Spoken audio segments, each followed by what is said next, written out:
Alright, Ghost Hunters, I was asked to share the custom build that I use on a normal basis, and my response to that is, well, of course, why wouldn't I? If you would like the no BS breakdown, just get straight to it breakdown, fast forward to the end of the video where I will just bring up page by page and let you just see the settings so you can just input them the way you want to. If you would like an explanation on why I have everything set up the way I do, let's continue on.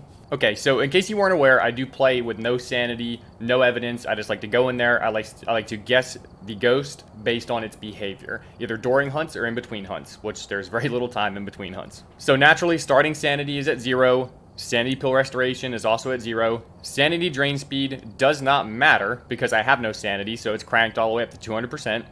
I do have sprinting enabled. I cannot play with sprinting off.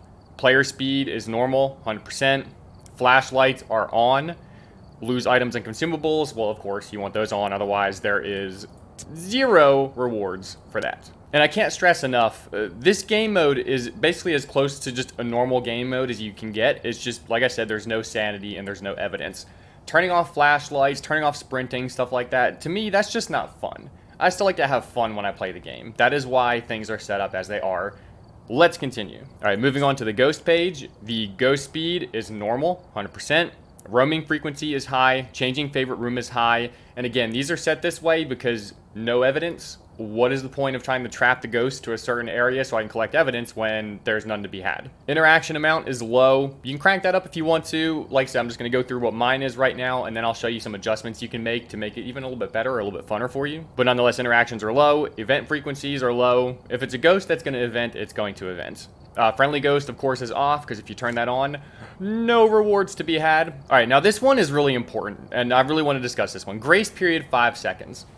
All right, so that is the max grace period. Now, you can turn that down. You can turn it down to 2 seconds, 1 second, 0 seconds. And by all means, you know, look what happens to the multiplier. If I had no grace period, that takes my rewards all the way to 1060. But let me tell you why I hate that. If you do not have a grace period, then when a ghost manifests to hunt, if it happens to be near you or on top of you, you just die like that.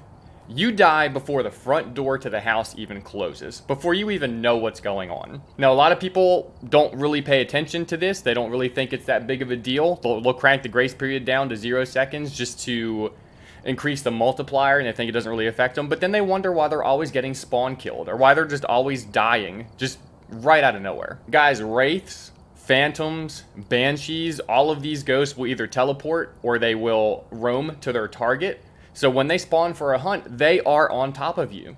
So anywhere in the house, you could just drop dead. That is not challenging.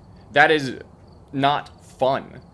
It's just stupid. Going into the house to work on a perfect investigation on a 935 multiplier, or excuse me, let's say a 10.6 multiplier, just to get killed instantaneously, again, is just, that's not fun. That's just aggravating. That'll just make me not want to play the game. Let's move on. Hunt duration is high. Kill extends hunt is off. This one actually has no effect on your multiplier whatsoever. So, like, if you play, like, Nightmare, Professional, or not, wouldn't be Professional, but like Nightmare, Insanity, builds where when a ghost kills somebody, it continues on hunting. If it walks into a hiding spot where all 4 of you happen to be at the same time, it kills all 4 of you at the same time, and the match is over because the ghost has the ability to continue killing after it makes a kill. Kill extends hunts, I just turn that off. I turn that off on anything, because it doesn't affect anything. Setup time, 0 seconds. Yes, you run the risk of a demon pulling its special ability and hunting you right when you walk into the house. Chances are that's not really going to happen, though, and you also have to think that not every single match you're going to have a demon. So setup time is just useless. Whether I have set up for random, now some people like to set this for heavy rain because it increases the multiplier just a little bit more. I don't want to go into every single match and have heavy rain just constantly every time I play. So I just leave that for random. Door starting open is high. How often do you identify where a ghost is based on whether or not a door is open? You probably don't. You probably look at temperatures. You look at your EMF.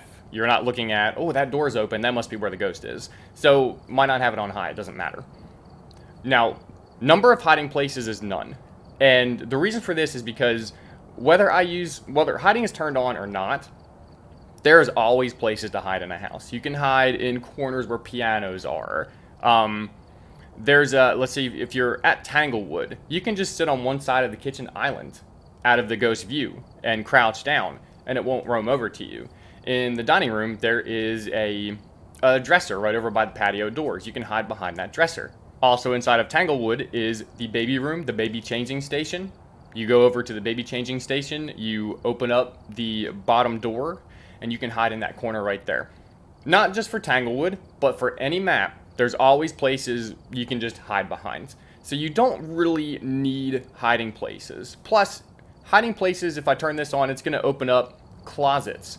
One of the most dangerous places to hide, by the way, when you have two doors to deal with and the ghost can roam by and just open your door, see you, kill you. So hiding places, it's just going to give you extra places to go, but really, there's always places to hide on maps. Sanity monitor is off because we don't have sanity, so it doesn't matter. Activity monitor is off because we're not getting EMF5 evidence, so it doesn't matter. I love this one. Fuse box at start of contract on. One thing I do not like doing is going into the house and the very first thing I do is look for the breaker box while I'm wasting precious time that I could be using to find the ghost. Or where I'm playing with no evidence, I need to get to hiding when I first walk in there so I can listen to the first hunt, figure out what it is before I go out there and put myself in danger. So when I walk in, I just want the lights to be on. Now the fuse box visible on map, I leave that off because I know where all the fuse boxes are on the maps from experience. Cursed possessions quantity, 0. Honestly, you can turn that on a little bit. Well, if it's set for random, see, that actually still keeps your rewards over 9 for your multiplier. But honestly, most of the cursed possessions you're not even going to be able to use when you don't have sanity. Try having no sanity and using the Ouija board or using the mirror. Doesn't work, does it? Okay, so if I'm going to click back on here, this is again my custom build, rewards 935. This is the setup. So this is where your pause button comes in handy. This right here is what your first page should look like. Over here on the ghost page, this is what your second page should look like. And then over here on contract, this is what your third page should look like.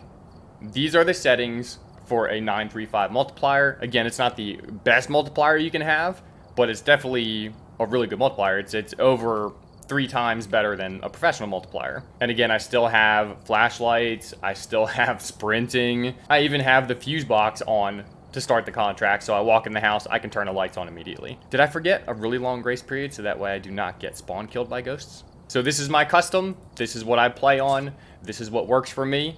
You can always make minor adjustments. You can turn hiding on, you can turn ghost eventing up, you can turn interaction amounts up.